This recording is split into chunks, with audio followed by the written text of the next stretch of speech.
Hello all, welcome back to our channel. అందరూ బాగున్నారా friends? ఈ వీడియోలో హోండా SP125 బైక్ గురించి ఫుల్ డీటెయిల్స్ చెప్తాను.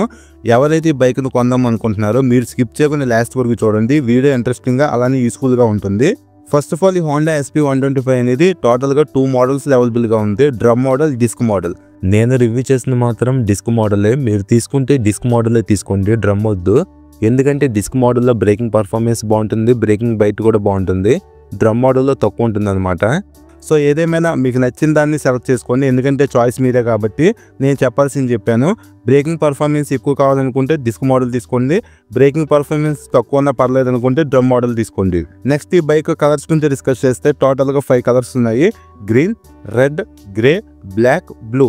నేను రివ్యూ చేస్తున్నది గ్రీన్ కలర్. పర్లేదు, రియాలిటీలో చూడటానికి బాగానే ఉంది. మ్యాక్స్ SP125లో ఉన్న అన్ని కలర్ గ్రాఫిక్స్ అనేవి చూడటానికి బాగానే ఉంటాయి. మెయిన్లీ గ్రే కలర్ యూనిక్ గా ఉంటుంది అనమాట. గ్రాఫిక్స్ ఏం లేకుండా ప్లెయిన్ గా ఉంటుంది, బాగుంటుంది. ఈ కలర్ నాకు పర్సనల్ గా బాగా నచ్చింది. సో కలర్ అనేది మీ టేస్ట్ కి తగ్గట్టు సెలెక్ట్ చేసుకోండి. నెక్స్ట్ ఈ బైక్ టెక్నికల్ ఫీచర్స్ గురించి డిస్కస్ చేద్దాం. హ్యాండిల్ బార్ మీద ఉన్న స్విచెస్ గురించి డిస్కస్ చేస్తే లెఫ్ట్ సైడ్ హై బీమ్, లో బీమ్, పాస్ స్విచ్ ఇన్బిల్ట్ గా ప్రొవైడ్ చేశారు. అలానే సిగ్నల్ స్విచ్ ఉంది, ఇంకా హార్న్ ఉంది. సేమ్ షైన్ 125లో ఉన్న స్విచ్ కిట్ ని ఈ బైక్ లో కూడా క్యారీ అవుట్ చేశారు.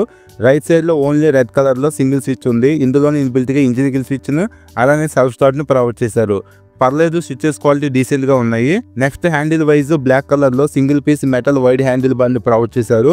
హ్యాండిల్ కంఫర్ట్ అనేది బాగానే ఉంటుంది. అలానే ఈ బైక్ కీ డిజైన్ చూడటానికి ఎలా ఉంది, ఇది నార్మల్ కీనే.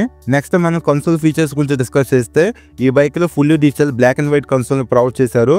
ప్రెసెంట్ బైక్ కి బ్యాటరీ కనెక్షన్ ఇవ్వలేదు, అందుకే నేను మీకు ఫోటోలో ఎక్స్ప్లెయిన్ చేస్తున్న ఫీచర్స్ అనేవి. ఈ కన్సోల్ బ్లూటూత్ కనెక్టివిటీ, నావిగేషన్ ఇలాంటి అడ్వాన్స్డ్ ఫీచర్స్ ఏమీ ఉండవు. పైన ఇక్కడ ఎక్కువ ఇండికేషన్ లైట్స్ ఉన్నాయి. Right and left set mode buttons ఉన్నాయి. అలానే right and left signal indication lights ఉన్నాయి. మాల్ ఫంక్షన్ లైట్ ఉంది, న్యూట్రల్ లైట్ ఉంది, హెడ్ లైట్ ఇండికేషన్ ఉంది, సైడ్ స్టాండ్ వార్నింగ్ లైట్ ఉంది, డిజిటల్ ఫ్యూల్ గేజ్ ఉంది, స్పీడోమీటర్ ఉంది, టైం ఉంది, గేర్ ఇండికేటర్ ఇచ్చారు, ఫ్యూల్ రేంజ్ ఇచ్చారు, ఓడన్ ట్రిప్ మీటర్స్ ఉన్నాయి, ఇన్స్టెంట్ ఫ్యూల్ ఎకానమీ ఉంది, యావరేజ్ ఫ్యూల్ ఎకానమీ ఉంది. ఇలా యూస్ఫుల్ ఫీచర్స్ ఈ కన్సోల్ లో ఉన్నాయి. పర్లేదు, కన్సోల్ విజిబిలిటీ కానీ ఫీచర్స్ అనేవి బాగానే ఉన్నాయి. బ్లూటూత్ అండ్ నావిగేషన్ ఫీచర్స్ కావాలనుకుంటే ఈ కన్సోల్ లో ఉండవు. నెక్స్ట్ ఈ బైక్ లో కూడా డ్యూయల్ థ్రాటల్ కేబుల్స్ ని ప్రొవైడ్ చేయడం జరిగింది. ఇలా ఉండటం వల్ల యాక్సెస్ ఇచ్చినప్పుడు రెస్పాన్స్ అనేది బాగుంటుంది. అలానే మంచి మైలేజ్ రావడం కూడా ఇవి యూస్ఫుల్ అవుతాయి అనమాట. Next head light wise LED head light ను ప్రొవైడ్ చేశారు. డిజైన్ చూడటానికి కూడా బాగుంది. సో ఇది LED హెడ్ లైట్ కాబట్టి నైట్ టైం విజన్ అనేది బాగుంటుంది, ఇది ఒక plus point. Next signal lights బల్బే ఇచ్చారు, ఇవి LED ఏం కాదు. అలానే హజర్ లైట్ ఫీచర్ ను కూడా ఈ బైక్ లో ప్రొవైడ్ చేయట్లేదు, అది ఒకటి మిస్ అవుతుంది. Next back side tail light design చూడటానికి ఎలా ఉంది. ఈ టెయిల్ లైట్ LED కాదు, బల్బే ఇచ్చారు. ఈ SP125 లో ఓన్లీ హెడ్ లైట్ మాత్రమే LED ఉంది, రిమైనింగ్ లైట్స్ అన్ని బల్బే ఇచ్చారు. ఇంకా night time number plate visible అవడానికి లైట్ ఉంది. ఓవరాల్ గా బైక్ ఇది బ్యాక్ సైడ్ వ్యూ చూడటానికి ఎలా ఉంది. ఇంకా seating wise single long seat ని ప్రొవైడ్ చేయడం జరిగింది. సీట్ కంఫర్ట్ అనేది బాగుంటుంది, ఫ్యామిలీ పర్పస్ గా కూడా హ్యాపీగా యూజ్ చేసుకోవచ్చు. సీట్ గ్యాబ్రెల్ కూడా కంఫర్టబుల్ గా హోల్డ్ చేయడానికి యూస్ఫుల్ అవుతుంది అనమాట. ఓవరాల్ గా ఈ బైక్ లో కంఫర్ట్ అనేది బాగానే ఉంటుంది. నెక్స్ట్ ఈ బైక్ లో మెటల్ ఫ్యూల్ ట్యాంక్ ని ప్రొవైడ్ చేశారు, ఇది ఒక ప్లస్ పాయింట్ అనమాట.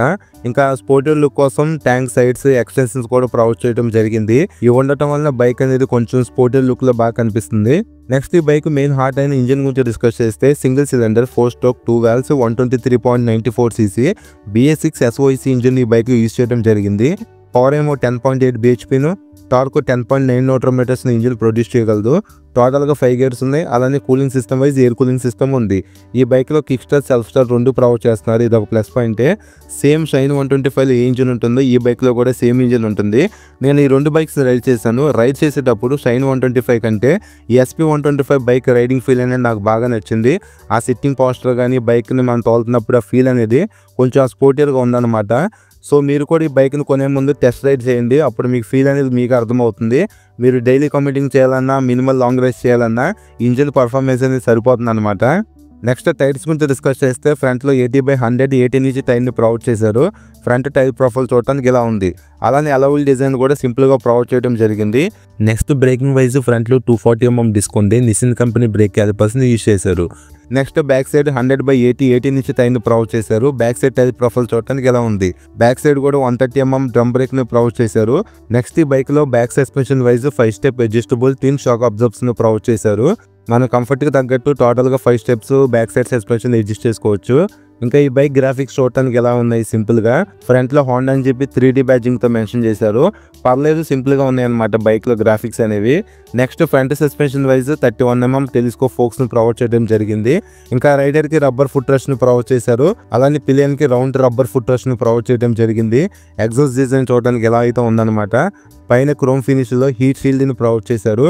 నెక్స్ట్ ఈ బైక్లో డ్యూయల్ వే షిఫ్ట్ గేర్ లెవెల్ని యూస్ చేయడం జరిగింది. ఇన్బిల్ట్గా సెంటర్ స్టాండ్ ప్రొవైడ్ చేస్తున్నారు.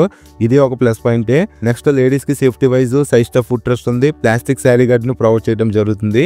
ఇంకా చైన్ కూడా 2 కేసెస్తో క్లోజ్ చేయడం జరిగింది. మీరు పద్దాగా చైన్ క్లీనింగ్ చేసుకోవాల్సిన అవసరం ఏమీ లేదు. నెక్స్ట్ ఈ బైక్ ఫ్యూల్ ట్యాంక్ కెపాసిటీ 11 లీటర్స్ని ప్రొవైడ్ చేశారు. ఈ బైక్ వెయిట్ వచ్చేసి 117 kgs ఉంది. గ్రౌండ్ క్లియరెన్స్ 160mm ప్రొవైడ్ చేశారు. సీరియల్ హైట్ 790mm ఉంది. మైలేజ్ గురించి డిస్కస్ చేస్తే 60 to 65 మధ్యలో మైలేజ్ని ఎక్స్పెక్ట్ చేసి బైక్ తీసుకోండి. సో నేను అక్కడ అప్రాక్స్ మైలేజ్ చెప్తున్నానంటే కొంతమందికి 65+ వచ్చిన వాళ్ళు కూడా ఉన్నారు. సో మైలేజ్ అనేది టోటల్గా మీ రైడింగ్ స్టైల్ మీద మెయింటెనెన్స్ మీద డిపెండ్ అయి ఉంటుంది. ఇది గమనించండి. నెక్స్ట్ ఈ బైక్లో USB ఛార్జింగ్ సాకెట్ని ప్రొవైడ్ చేయట్లేదు. ఇది ఒకటి మైనస్ అని చెప్పుకోవచ్చు. ఇంకా ఈ బైక్లో సైలెంట్ స్టార్ట్ టెక్నాలజీ ఉంది. ఎప్పుడైతే మీరు సెల్ఫ్ చేస్తారో ఎటువంటి నాయిస్ లేకుండా బైక్ అనేది స్టార్ట్ అవుతుంది. అలానే ఈ బైక్లో ESP టెక్నాలజీని యూస్ చేయడం జరిగింది. ఇంజిన్లో ఎన్హాన్స్డ్ స్మార్ట్ పవర్ అనమాట. దీనివల్ల మైలేజ్ అనేది బెటర్గా రావడానికి యూస్ఫుల్ అవుతుంది. ఇంకా ఫైనల్గా ఈ బైక్ ప్రైస్ గురించి డిస్కస్ చేస్తే డ్రమ్ మోడల్లో 1,06,000 వరకు ఉంది. డిస్క్ మోడల్లో 1,11,000 వరకు ఉంది. సో ఈ ప్రైస్ అనేది మీ లొకేషన్ బట్టి కొంచెం అటు ఇటుగా చేంజ్ అవుతుంది. ఇది గమనించండి.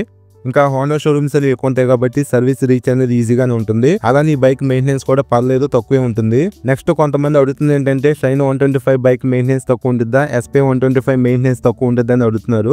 SP 125తో కంపేర్ చేసుకుంటే షైన్ 125లోనే మెయింటెనెన్స్ అనేది కొంచెం తక్కువ ఉంటుంది. సో ఇది ఫ్రెండ్స్ ఓవరాల్గా ఈ హోండా SP 125 గురించి. ఈ బైక్ పెద్దవాళ్ళకి సెట్ అవుతుంది, అలానే యూత్కి కూడా బాగా సెట్ అవుతుంది.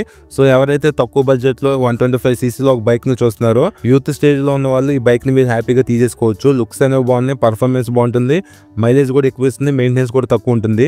సో హ్యాపీగా ఈ బైక్ని తీసుకోవచ్చు. యూత్ అనే కాదు పెద్దవాళ్ళకి కూడా సెట్ అవుతుంది. హ్యాపీగా ఎవరైనా తీసుకోవచ్చు. సో ఇది ఫ్రెండ్స్ ఓవరాల్గా ఈ బైక్ గురించి నేను ప్రతి పాయింట్ని మీకు షేర్ చేసి అనుకుంటున్నాను. నేను ఏదైనా పాయింట్ని మిస్ చేస్తుంటే మీరు కామెంట్ చేయండి, మీ కామెంట్కి రిప్లై ఇస్తాను. ఈ వీడియో నచ్చితే లైక్ చేయండి. మన ఛానల్ ఫస్ట్ టైం చూస్తే సబ్స్క్రైబ్ చేసుకుని సపోర్ట్ చేయండి. Thank you.